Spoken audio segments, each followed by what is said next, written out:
இன்றைய ஜீவ வார்த்தை ஆகாய தீர்க்க தரிசன புஸ்தகம் 1வது அதிகாரம் 8வது வசனம். ஆலயத்தை கட்டுங்கள், அதன் பேரில் நான் பிரியமாயிருப்பேன்.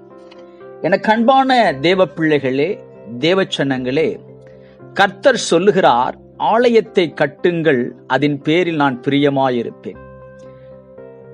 இந்த கடைசி காலத்திலே நாமதான் ஆலயம் என்று இயேசு சொல்லுகிறார். நீங்களே அந்த ஆலயம் என்று இயேசு சொல்லுகிறார்.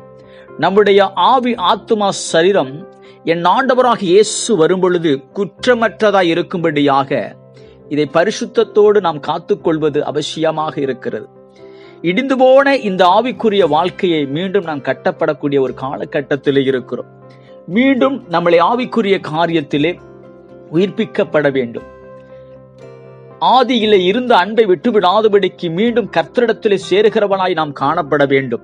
துதிக்கிற காரியங்கள், ஆராதிக்கிற காரியங்கள், ஜெபிக்கிற காரியங்கள், வேத வசனத்தை தியானிக்கக்கூடிய காரியங்கள், சாட்சியாய் வாழக்கூடிய காரியங்கள், நல்ல கிரியைகளை வெளிப்படுத்தக்கூடிய காரியங்கள், நல்ல சாட்சிகளை வெளிப்படுத்தக்கூடிய ஒரு காரியத்திலே நாம் வளரும் பொழுது, நாம் தேவனாய் கர்த்தராய் இயேசு கிறிஸ்து வரும் பொழுது நாம் குற்றமற்றவர்களாய் காணப்படுவோம். எனக்கு அன்பான தேவ பிள்ளைகளே, தேவச்சனங்களே, நாமதான் ஆலயம். நமக்குள்ளதான் ஆவியானவர் அசைவாடி கொண்டிருக்கிறார்.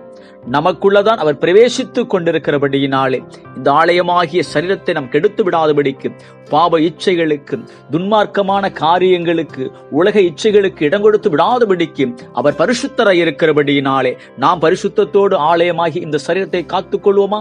கர்த்தர் வரும் பொழுது ராஜ்யத்துக்குள் பிரவேசிக்கக்கூடிய ஒரு ஆயத்தமுள்ள காரியத்தில் நாம் பயணிப்போமா? கர்த்தர் நம்முடைய வாழ்க்கையிலே பெரிய காரியங்களை செய்வாராக. ஆமென். Praise the Lord.